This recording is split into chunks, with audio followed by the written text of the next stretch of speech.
আসসালামু আলাইকুম দর্শক। তো চলে আসছে মাঠে। দর্শক দেখতেছেন আমাদের মাঠে পেঁয়াজ লাগানোর খুব তোড়জোড় চলতেছে। আজকে লাগাচ্ছে প্রবাসী জাকির ভাইদের।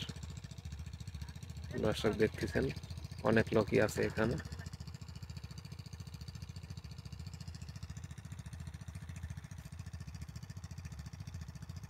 ভাই কয় ইঞ্চি পরপর যাইতেছেন? ভাই আমাদের হাতের 4 ইঞ্চি। হাতের 4 ইঞ্চি? তাহলে ফিটের 4 ইঞ্চি না, হাতের 4 ইঞ্চি। ও, হাতের 4 ইঞ্চি, ফিতের না।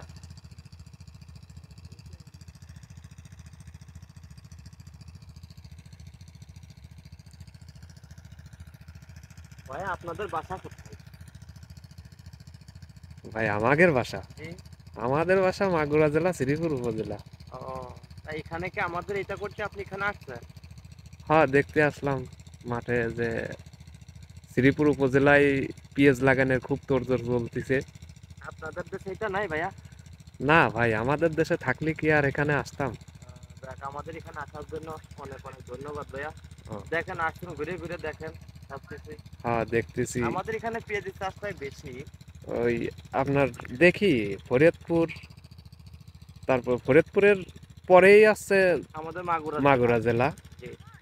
পেঁয়াজ খুব ভালো কিন্তু মতন চাষবাস হয়, আমাদের চাষ হয় আর মাগুরা কি। পেঁয়াজ অনেক চাষ হয়, কিন্তু মাগুরা কথাটা অতটা উল্লেখ করে না, হ্যাঁ শুধু হ্যাঁ হ্যাঁ, ফরিদপুরি কথাটাই বলে, কিন্তু হ্যাঁ আমাদের ওইটা মাগুরার কথাটা অতটা উল্লেখ করে না। উল্লেখ করে না, ঠিক। তা আপনি আবার কি মন করে আসলেন, এই জন্য এতগুলো প্রশ্ন করলাম। হ্যাঁ, না সমস্যা নেই, ওকে।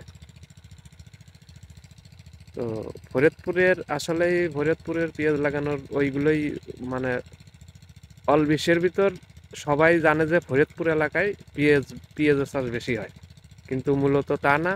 আমাদের মাগুরা জেলা শ্রীপুর উপজেলায় কিন্তু পেঁয়াজের চাষ অনেকটাই ফরিদপুরের চাইতে সেম, মানে ওখানে যদি একটু বেশি হয় আমাদের এখানে একটু কম। ভাইয়া, তবে একটা সমস্যা হচ্ছে। জি ভাই। সমস্যাটা কি, আমাদের এখানে পেঁয়াজি চাষ ঠিকই আমরা করি, কিন্তু আমাদের এখন সার সংকট। ও, সার এখানে ডিলাররা সার দিচ্ছে ধরুন না? আমার এখন 20 বস্তা সারের দরকার, আমার ডেলি 5 কেজি 10 কেজি করে সারের জন্য যে 2টা করে জোন নিয়ে লাইনে তারা থাকতে হয়। মূলত সার দিচ্ছে না। সার দিচ্ছে না, আমাদের এখানে সারের এত সংকট, আসলে ধারণার বাইরে। মানুষ তো এখন ওই সারের অভাব পেঁয়াজ লাগাতে পারতেছে না। ঠিক। আসলে সার না হলে তো আসলে কোনো চাষবাসই এখন বর্তমান করার মতন কোনো পরিবেশ পরিস্থিতি আবার নাই। দেখেন, 10 গ্রাম, 5 গ্রাম, 20 গ্রামের এক একটা ওষুধের প্যাকেটের দাম আছে 300-400 টাকা। আর 1 মণ পেঁয়াজের দাম দেয় 1000-1200 টাকা।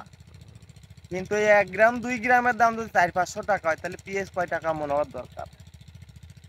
আসলেই তো সব খুবই দিকে বিবেচনা করতে 1 কেজি দুঃখজনক সার ব্যাপার। লাইনে দাঁড় করাইয়া নেছে 50 টাকা কেজি হুম।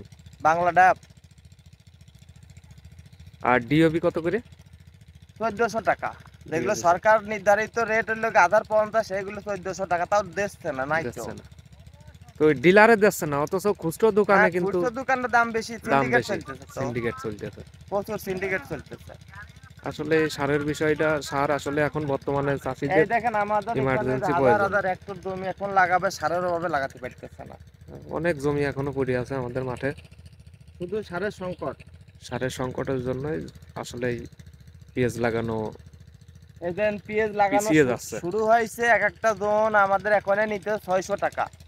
আরো 2-4 দিন পরে মনে হয় 700-800 টাকা হইতে পারে। কিন্তু এই সব হিসাব করবে কে? ঠিক। 50 গ্রাম একটা ওষুধের প্যাকেট কিনতে গেলে 200, 250, 300 টাকা, 400 টাকা।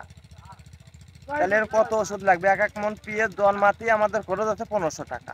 1 মণ পেঁয়াজ জন্মাতি 1500 টাকা আমাদের ব্যয় খরচ। ব্যয় খরচ তাহলে বিক্রি করতে হবে কত টাকা এক আমাদের মন যদি পেঁয়াজ? সরকার মনে করে কৃষকের দিকে একটু টাকা, সর্বনিম্ন রেট থাকতে হবে, বছরে 2000 টাকা রেট দিতে হবে। বছরে 2000 টাকা রেট হ্যাঁ, দিলে কৃষকের কিছু থাকে? হ্যাঁ, কিছু থাকে, চালান ফেরে। আর উদ্বৃত্তি যদি হয়, সে তখন হলো মানে কৃষকের মুখে হয়তো একটু হাসির মুখ দেখবে, তাই।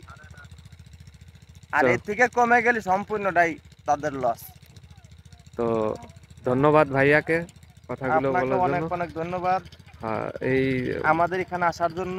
আমাদের সাথে সাক্ষাৎ করলেন, খুব ভালো লাগলো। তা ভাই, আমাদের এখানে মাঝে সাথে আসবেন, আমাদের দুঃখের কথা আসলে তো বলার জায়গা নাই। আচ্ছা ঠিক আপনারা সে আছে একটু ভাই। মানে আমাদের তুলে ধরবেন। আচ্ছা ঠিক আছে। ওকে, থ্যাংক ইউ ভাইয়া। ওকে, ধন্যবাদ। তো ভাই অনেক কথাগুলোই বললো। আসলেই আমাদের এখানে সারের সংকট। সার, তারপরে কীটনাশক ওষুধ। আসলেই সার না হলে তো পেঁয়াজ হইতে চায় না। আমি আমি যতই গোবরের সার ইউজ করি না কেন, গোবরের জৈব সার যতই ইউজ করি না কেন, সার, ওষুধ, কীটনাশক ওষুধ লাগবেই। এগুলো না হলে তো আসলে পেঁয়াজ চাষাবাদ সেরকম হবে না।